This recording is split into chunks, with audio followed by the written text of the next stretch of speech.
Hello, and welcome to a critique of 21st century capitalism. Introduction. Capitalism, an economic system founded on private ownership of the means of production and the pursuit of profit, has evolved significantly since its inception.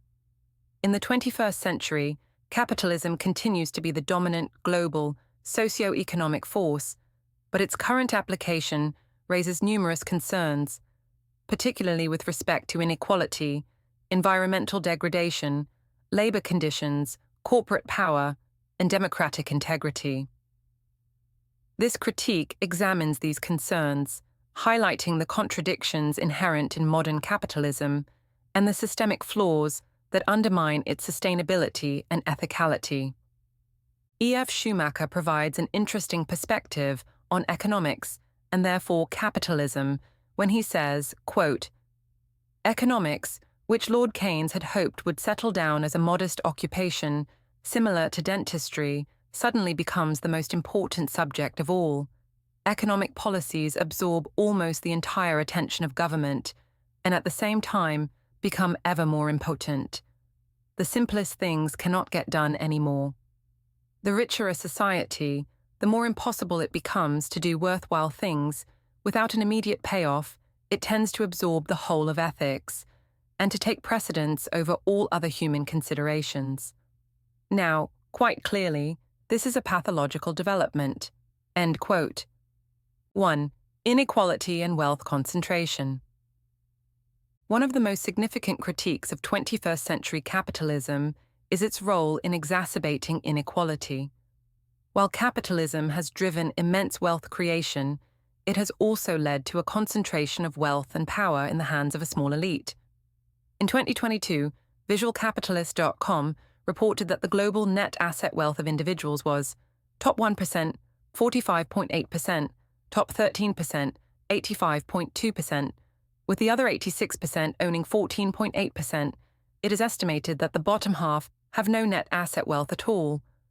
According to a 2022 report by Oxfam, the world's 10 richest people have seen their wealth double during the COVID-19 pandemic, while hundreds of millions fell into extreme poverty. This stark disparity underscores how capitalism in its current form disproportionately benefits the wealthy, while the majority of the population struggles with stagnant wages, precarious work, and limited social mobility. This concentration of wealth is not an incidental outcome of capitalism, but rather a structural feature. Inherent to capitalist competition is the principle that success is rewarded, but in practice, this has translated into a system where capital begets more capital. Wealthy individuals and corporations are able to use their resources to secure political influence, lobby for favorable regulations, and avoid taxation, further entrenching their position at the top of the economic hierarchy. Moreover, the rise of technology and automation in the 21st century has only exacerbated these inequalities. While technological advancements have increased productivity, the benefits have disproportionately flowed to the owners of capital rather than workers, who often face job displacement and downward pressure on wages. 2. Environmental degradation and unsustainable growth. Another profound critique of 21st century capitalism is its role in driving environmental degradation, which now threatens all life on planet Earth. Please also refer to our previous posts in this respect.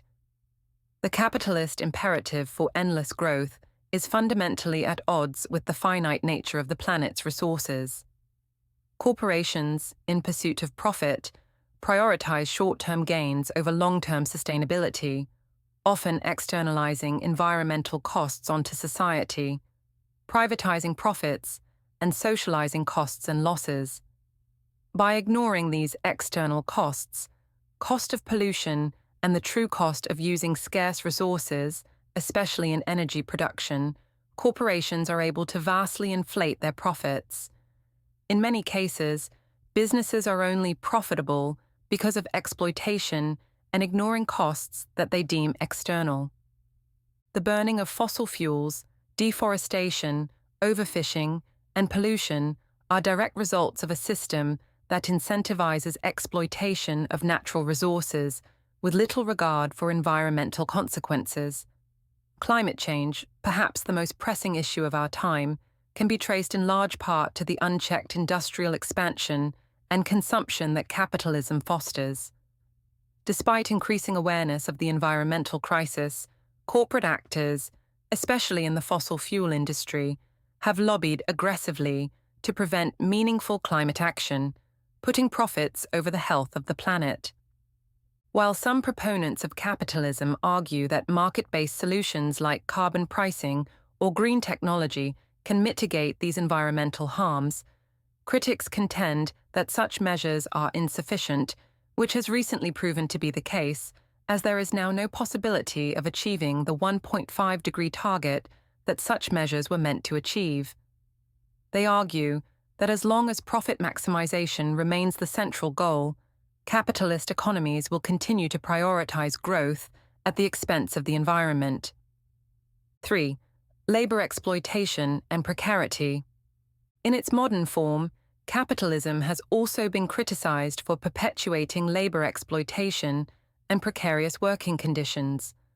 The gig economy, characterized by short-term, flexible, and often low-paid work, has expanded significantly in the 21st century.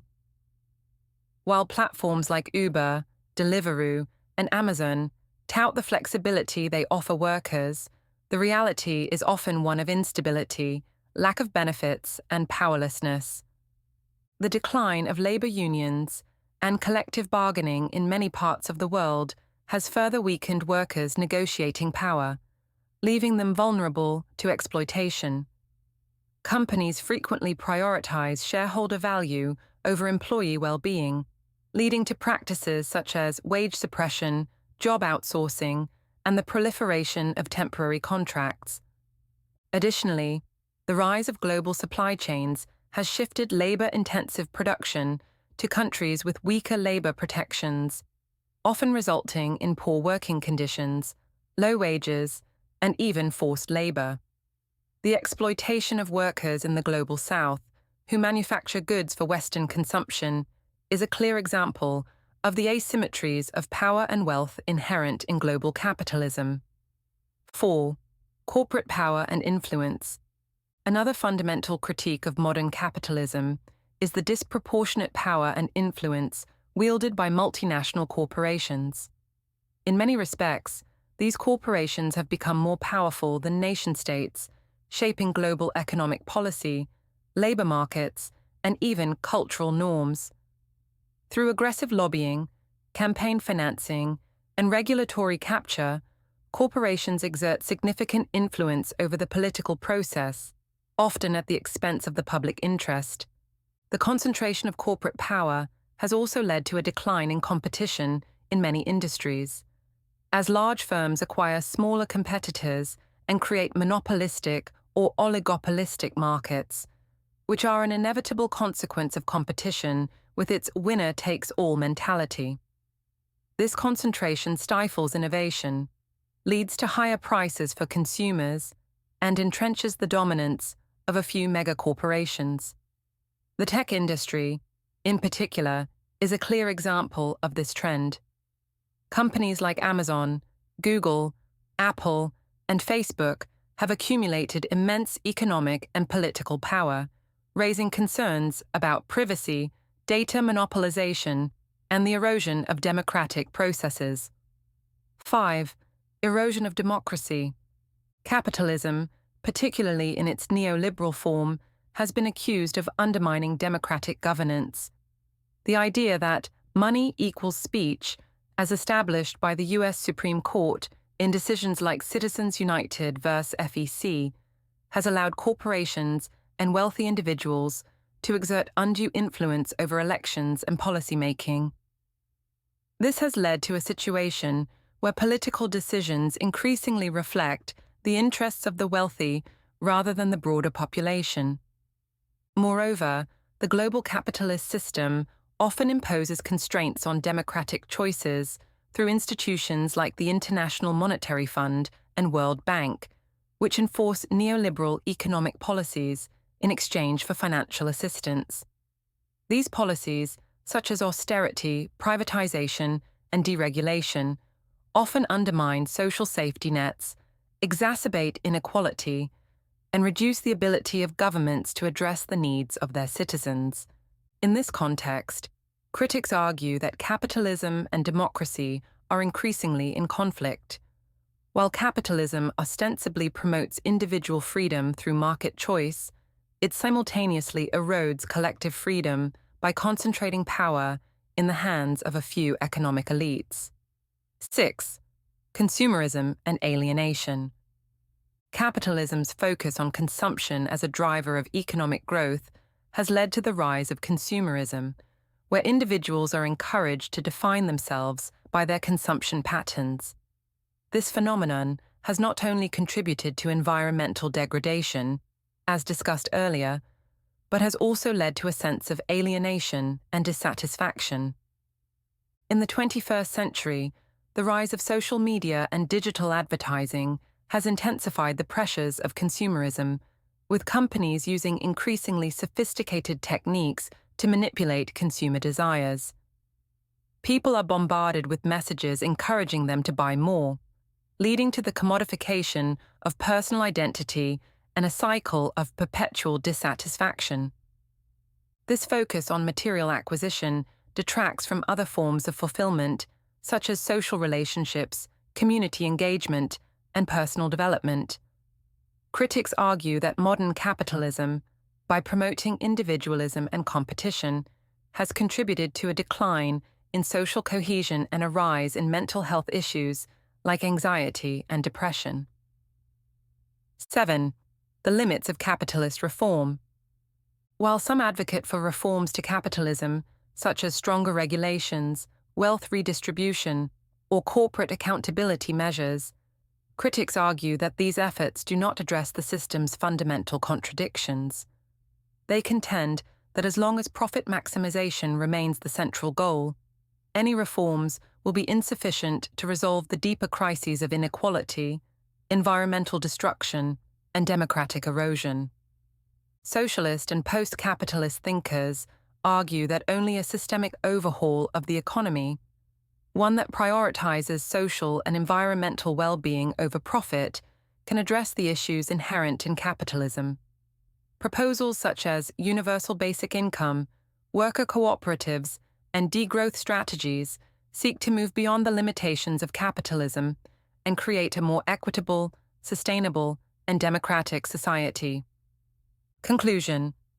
David Edwards, in his book Free to be Human, comments, quote, "Corporate capitalism is fundamentally at odds with life," and Gesvein, in his book Ethics, Maxims and Reflections, adds, "Unity and common purpose are corrupted by capitalism."